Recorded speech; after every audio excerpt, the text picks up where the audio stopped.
Então, nós vamos continuar aí os nossos estudos de O Livro dos Médiuns.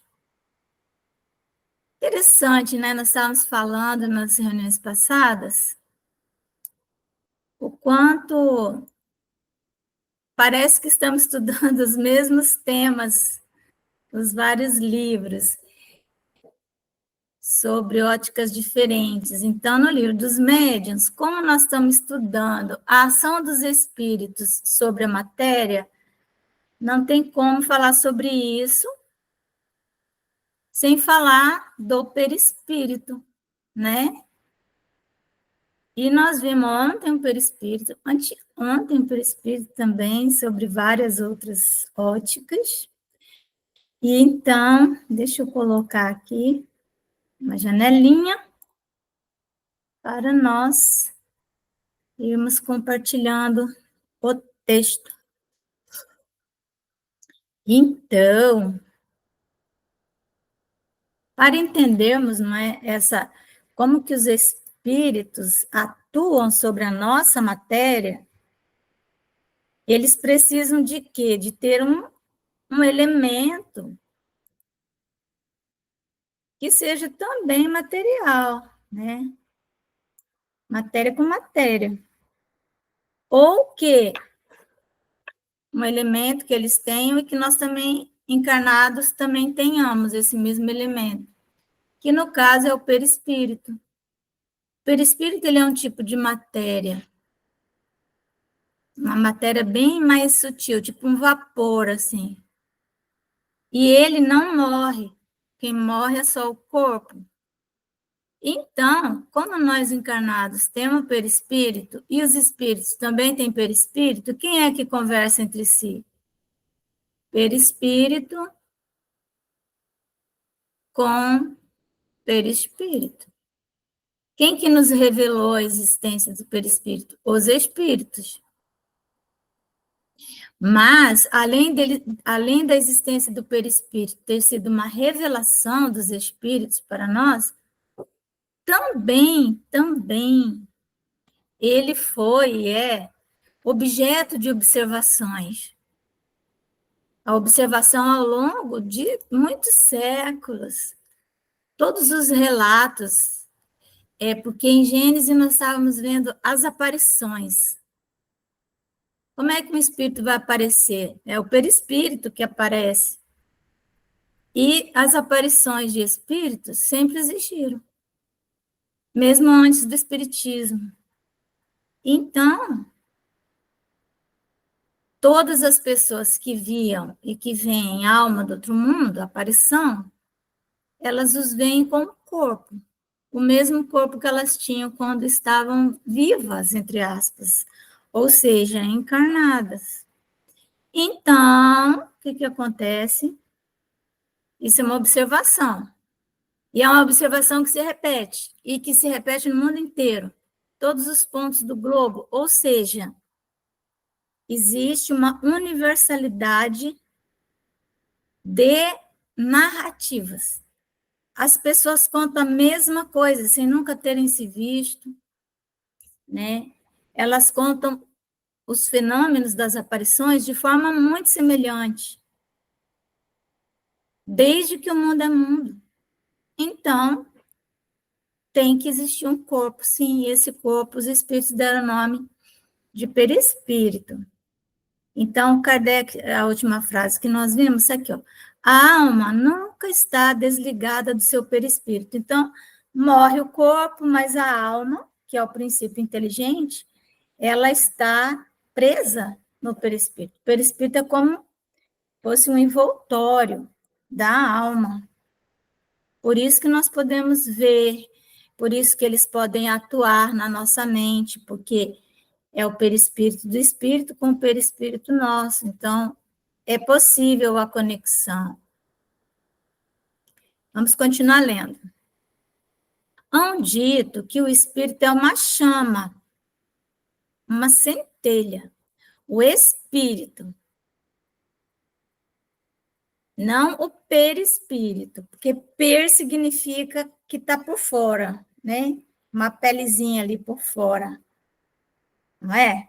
Perispírito, por fora do espírito. Quando nós falamos que o espírito é uma chama, uma centelha, é porque nós realmente não conseguimos imaginar o que seria o espírito puro. Vamos imaginar a nós mesmos, nós espírito, certo? Esse princípio nosso inteligente que nos permite pensar, falar, sentir, né? Raciocinar. Quando nós estamos sozinhos, nós nunca estamos sozinhos, nós estamos sempre conversando conosco mesmo. Aonde que fica a sede dessa consciência de nós mesmos? Onde que ela fica nesse corpo? Nós não podemos dizer que fica na nossa mão, né? Que fica no nosso cabelo.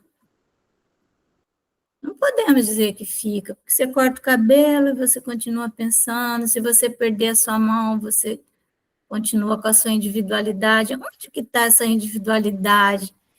Nós podemos perder vários órgãos do nosso corpo e a individualidade permanece.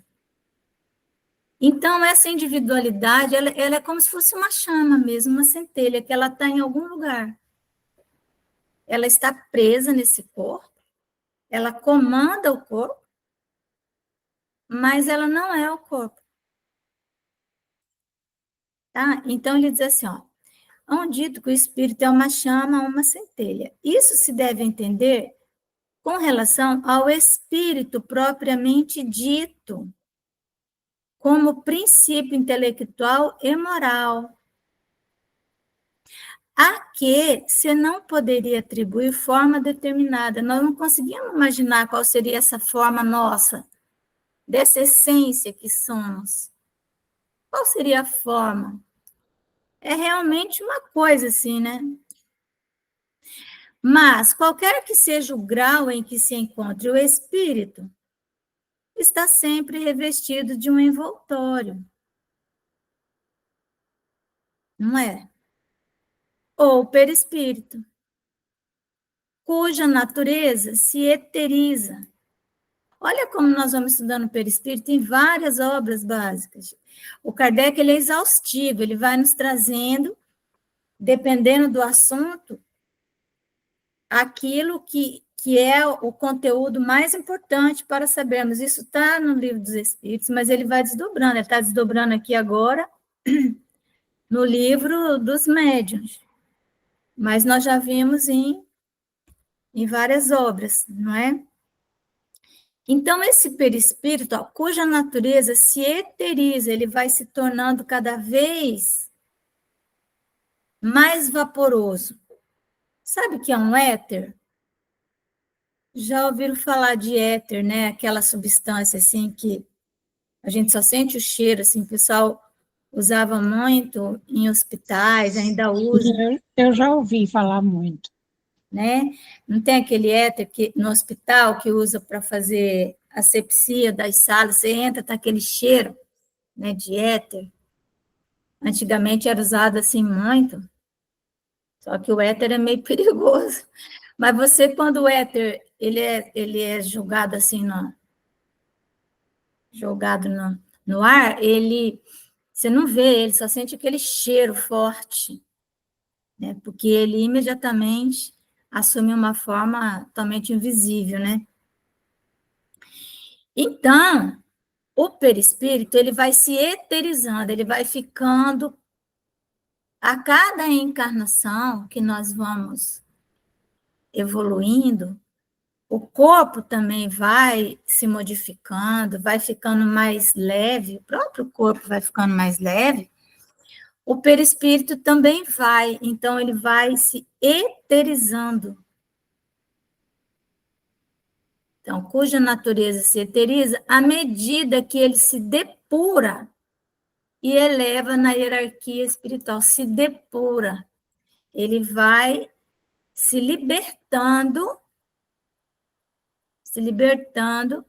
daquilo que o prende às coisas materiais. Ele vai se desvinculando. E aí ele vai ficando mais leve. E cada vez, quanto mais leve o perispírito, mais difícil é formar um corpo de carne, sabia? Vai ficando difícil, porque está tão eterizado, aí o corpo fica muito sensível. Então, ele diz assim, ó, então ele vai se depurando e vai se eterizando. De sorte que, para nós, a ideia de forma é inseparável da de espírito, e não concebemos uma sem a outra. Para nós, né, na nossa faixa evolutiva, quando nós falamos de espírito, a gente imagina sempre um ser que não tem mais um corpo de carne, mas que tem uma forma. O perispírito faz, portanto, parte integrante do espírito, como o corpo o faz do homem. Porém, o perispírito, só por só, não é o espírito. Do mesmo modo que só o corpo não constitui o homem, porquanto o perispírito não pensa. Então, esse ser pensante, esse ser inteligente é que nós somos. Certo? Nós somos esse ser inteligente. Assim como, por exemplo, esse meu anel aqui, que eu ganhei da minha filha, ele não sou eu, mas ele é meu, mas ele não sou eu. Entenderam? Ele está aqui, né? Posso tirar essa roupa, né? Trocar. Não sou eu. Nesse momento, está me compondo, né? Não vou sair por aí sem roupa, não é verdade? Só se fosse doido, mas não vou. Então, o perispírito, ele não pensa. Quem pensa é o espírito. Ele é para o espírito que o corpo é para o homem, ou agente ou instrumento de sua ação.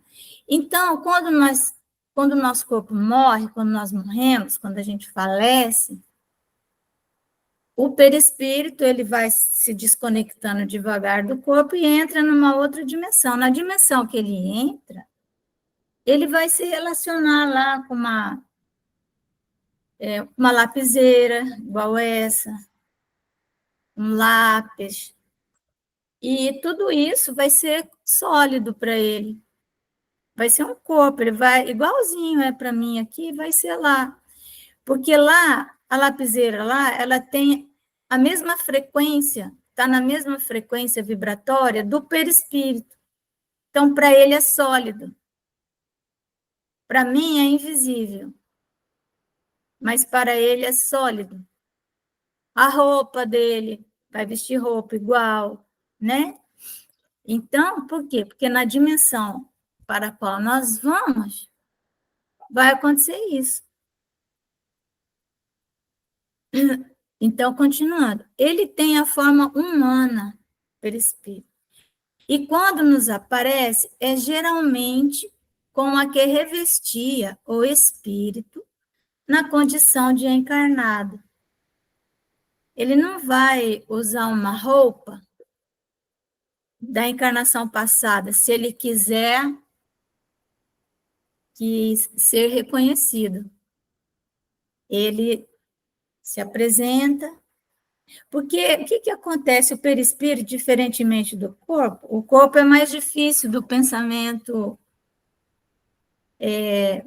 modificar a estrutura do corpo, apesar de que tirarmos uma fotografia hoje e formos comparar com uma fotografia de 10 anos atrás, há muita diferença, porque o corpo também é plástico, o corpo também se modifica, suas estruturas, e ele vai mudando muito também de acordo com a vida interna da pessoa e tal. Então, o perispírito é muito mais sensível à ação do pensamento do que o corpo. Ele muda muito mais rápido quando o espírito assim deseja. Então, ele está muito mais submetido à ação do pensamento, perispírito. Então, assim como nós podemos fazer uma careta, tem gente que faz umas caretas assim, fica bem diferente. O perispírito, quando nós perdemos o corpo de carne, o pensamento consegue fazer isso, fazer essas modificações, né? Por isso que tem espíritos malvados que se apresentam na forma de animais para assustar as pessoas, não é? Às vezes tem uma pessoa que está andando a cavalo, por exemplo, aí o espírito quer assustar o cavalo para derrubar a pessoa, então ele assume uma forma de um animal, alguma coisa, e assusta o cavalo, por exemplo, né? Ele só está modificando o perispírito dele, assumindo uma forma feia, né? Então, geralmente, quando nós morrermos, se formos aparecer para alguém que nos conhece, nós vamos aparecer do jeito que nós somos agora.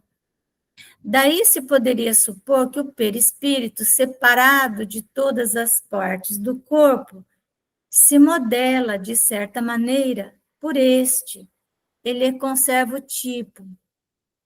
Podia pensar que fosse isso. Entretanto, não parece que seja assim. Com pequenas diferenças quanto às particularidades e exceção feita das modificações orgânicas exigidas pelo meio em o qual o ser tem que viver, a forma humana se nos depara entre os habitantes de todos os globos.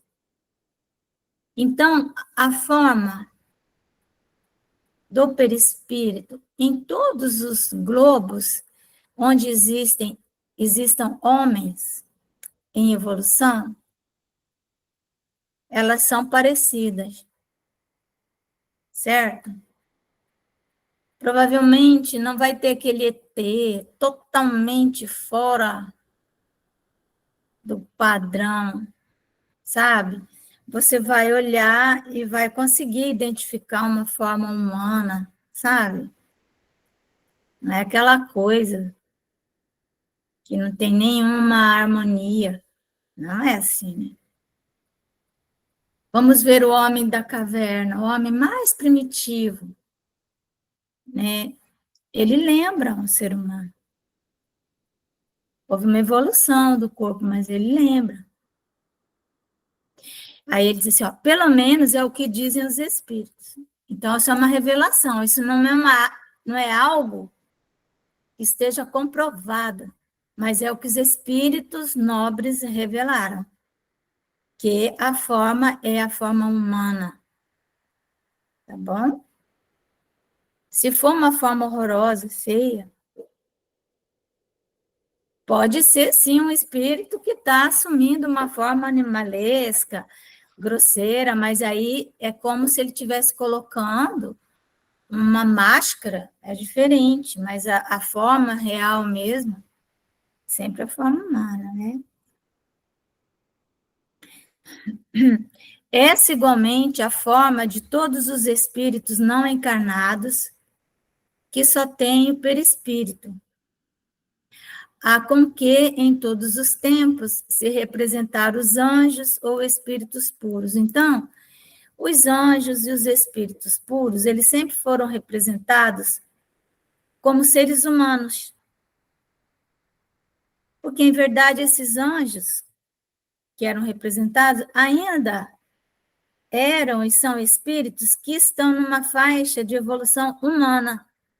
Não são seres angélicos mesmo, né? Um ser angélico, ele vai ter grande dificuldade de se materializar para nós. Aparecem nos seres, espíritos nobres, né? E eles falam em nome dos anjos. Jesus era um anjo, né? Então, Um espírito puro, o perispírito dele é muito rarefeito. Ele terá forma junto com os espíritos puros. Mas para nós será difícil. Mas o que importa é que a forma sempre será humana, né? Devemos concluir de tudo isto que a forma humana é a forma tipo de todos os seres humanos. Todos os seres humanos. Seja qual for o grau de evolução em que se achem. Estamos falando de humanidade, não de angelitude. Mas a matéria sutil do perispírito não possui a tenacidade nem a rigidez da matéria compacta do corpo. Ele está dando uma aula para nós aqui sobre perispírito. É, se assim nos podemos exprimir, flexível e expansível, donde resulta que a forma que toma, conquanto decalcada na do corpo, não é absoluta. Amolga-se, né, como fosse uma amálgama, à vontade do espírito, que ele pode dar a aparência que entenda, ao passo que o invólucro sólido lhe oferece invencível resistência. Então, o corpo já não é fácil de você dar a forma que você quer para ele. Tem pessoas, não sei se vocês já viram, que eles têm uma capacidade assim de se dobrar, né, de fazer umas, sei lá, dobra a perna, põe a perna na cabeça, enfim, eles fazem uma mudança assim de forma, mas não é fácil, porque o corpo é complicado, né? Então eles, não sei se vocês já viram, essas em circo tem muito isso. Mas seria contorcionista. Contorcionista. Contorcionista, ele faz, né, ele fica com umas formas tão estranhas. Então, imagina, né? Porque ele consegue, os músculos dele estão bem dotados, ele mexe tudo. O perispírito é muito mais fácil. Vocês já viram uma criancinha, um bebezinho, ele coloca o pezinho na boca, ele vira tudo assim, porque tudo dele é molinho, então é fácil, né? Mas o nosso corpo, ele é muito sólido, ainda mais nós. Então, a nossa aparência é sempre muito difícil de você ficar mudando. Agora, também, existem muitas formas, né? Hoje, de você mudar sua aparência com maquiagem, tanta coisa, né? Mas o perispírito, ele, então, ele sofre essa muito mais fácil fazer um contorcionismo no mundo espiritual do que aqui. Então, quer ver, ó? Livre desse obstáculo, né, que é o corpo, que o comprimia, o perispírito se dilata ou contrai, se transforma. Por isso que eles assumem forma de animal, gente.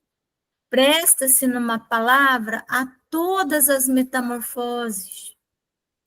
Gente, às vezes, quando especialmente às vezes que eu fui de Belo Horizonte para Sacramento, eu fui umas vezes, fui sozinha, outras vezes com a minha neta, eu sempre via um cachorrinho. Em algum momento, ele vinha na direção do carro, sabe? E assim ficava me olhando, olhava nos olhos, sabe? E primeira vez eu olhei aquele cachorro e falei, nossa, o cachorrinho perdido aqui. Aí fui parando o carro, quando eu olhei, tinha desaparecido. Aí aconteceu outra vez, aí fala, acho que é aquele cachorrinho que aparece para nós, ele é um anjinho, que vem falar, oi, tá tudo bem.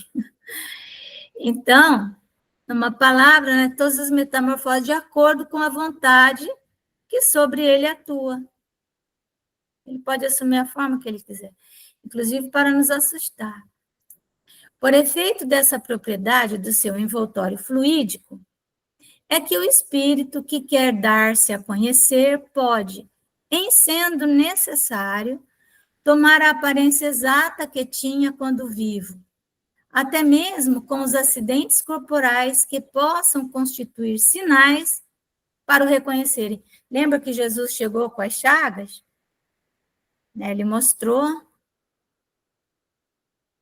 Os espíritos, portanto, são, como se vê, seres semelhantes a nós, constituindo ao nosso derredor toda uma população invisível no estado normal. Dizemos no estado normal, porque conforme veremos, essa invisibilidade nada tem de absoluta. Certo? Eles são invisíveis até a hora que eles querem.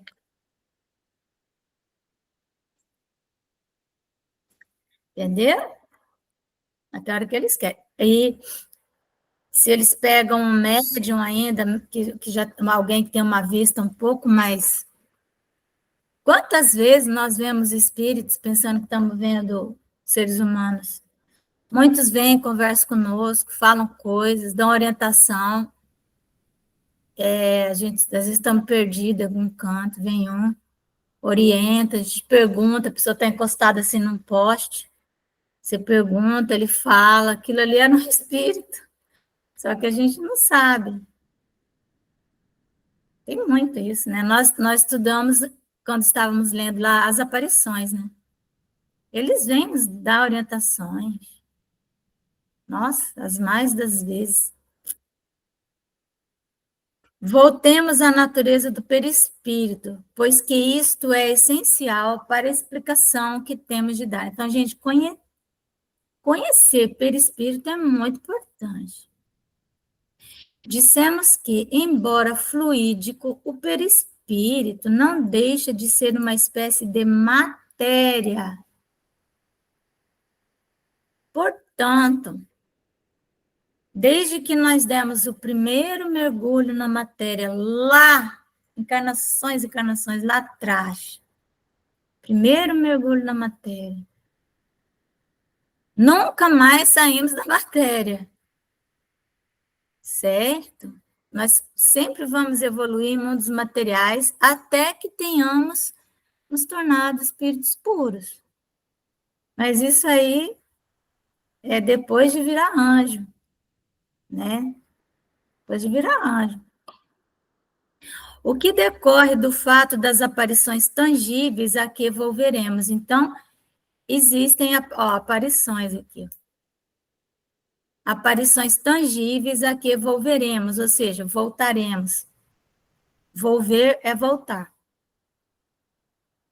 Sob a influência de certos médiuns, tem-se visto aparecerem mãos, só a mão, com todas as propriedades de mãos vivas, que, como estas denotam calor, podem ser apalpadas, oferecem a resistência de um corpo sólido, agarram os circunstantes e, de súbito, se dissipam quais sombras.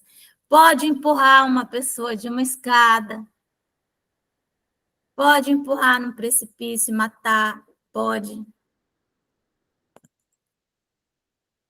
Fala, Malvina. Fala, Malvina, você levantou a mãozinha? Eu já tive muito essa sensação de pôr a mão em mim, encostar, sentir o calor. Com a maior certeza isso. Sim. E saber até de quem. Aí você está, tipo, dormindo, não dormindo. É muito interessante isso. A sensação que a gente sente é... Sim.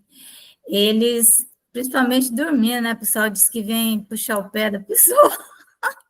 E é verdade. Puxar o pé eu não sei, mas encostar, passar a mão, até fazer um carinho, a gente sente, sim. Sente. Interessante que tem o mesmo calor humano. É, mesminho. É impressionante. É impressionante, gente. Então, eu já presenciei, né?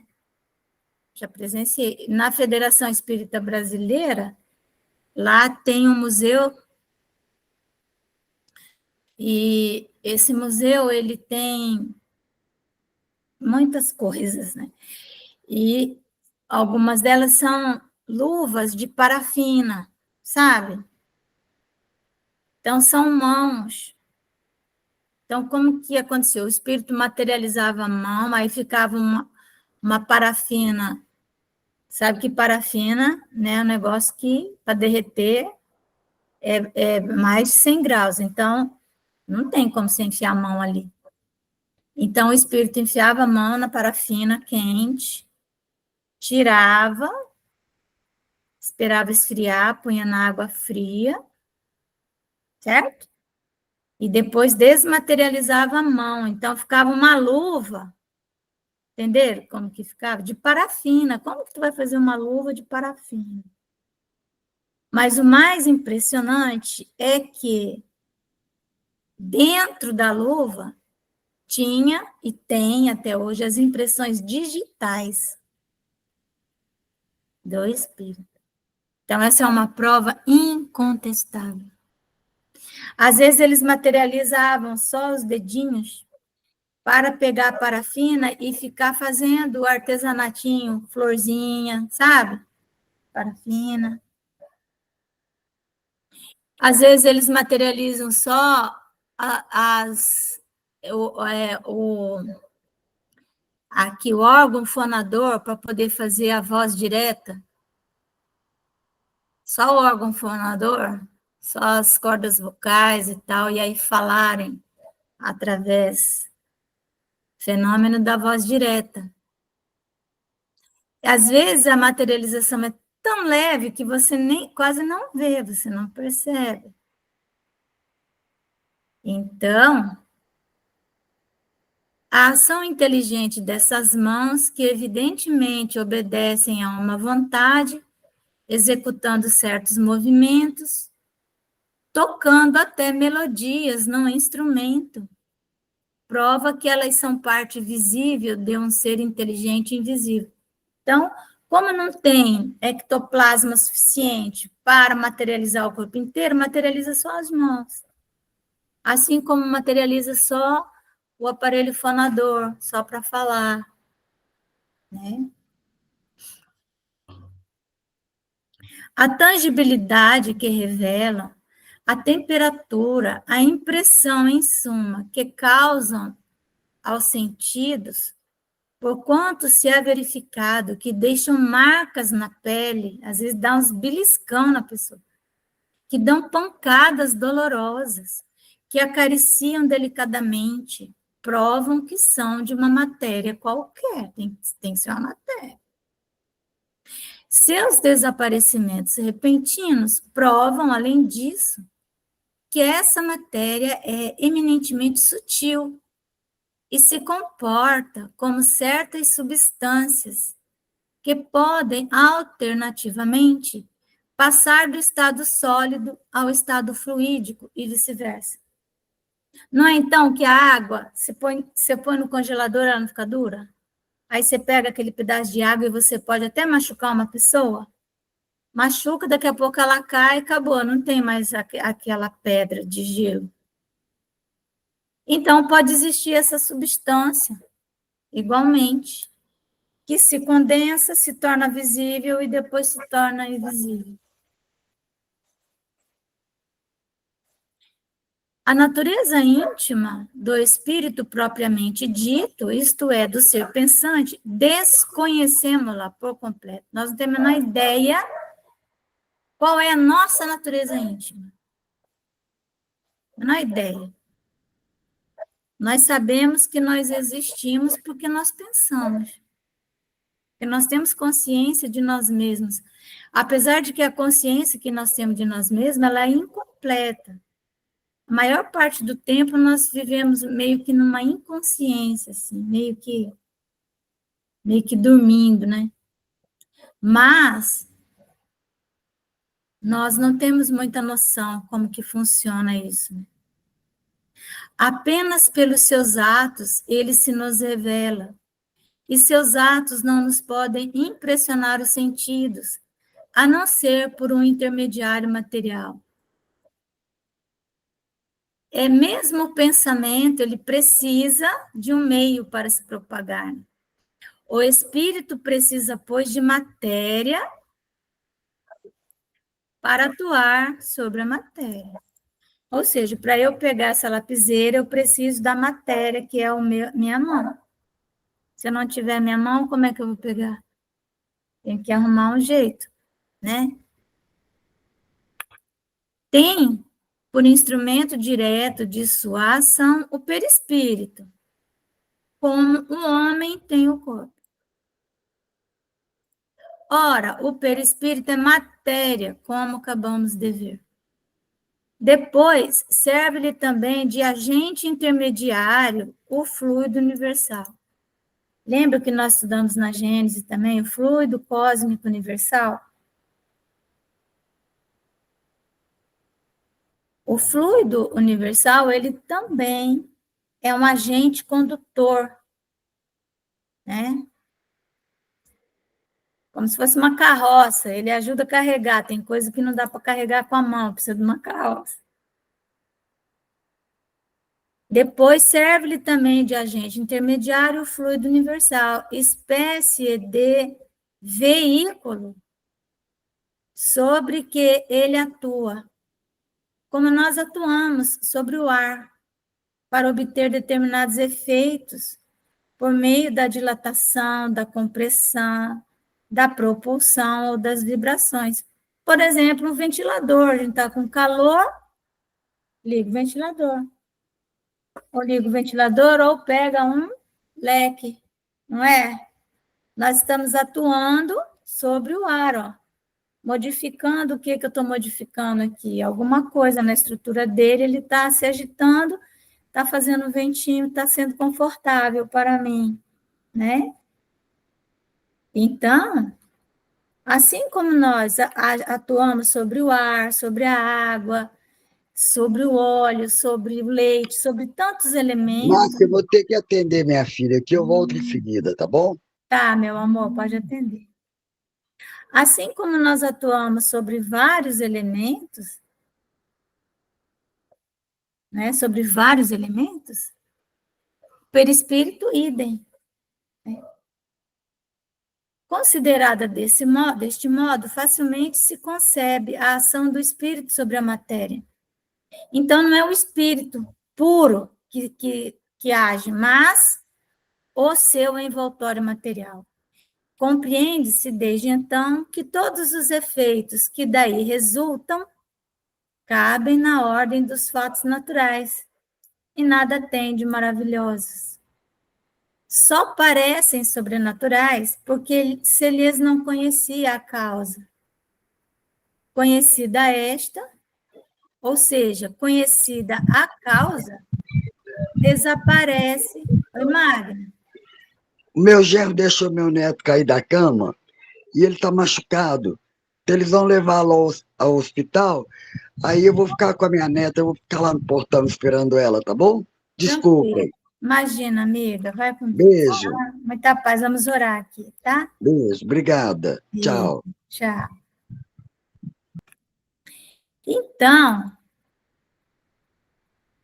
quando nós conhecemos a causa de um fenômeno, ele deixa de ser maravilhoso, né? E essa causa se inclui toda nas propriedades semimateriais do perispírito.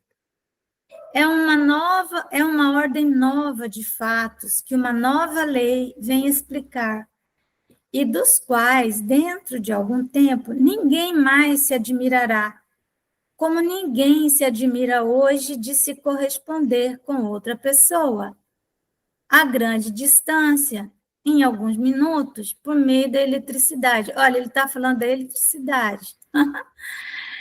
Mas acontece que hoje é muito mais ainda o eletromagnetismo, né? Então, amor, nós vamos parando por aqui, certo? Vamos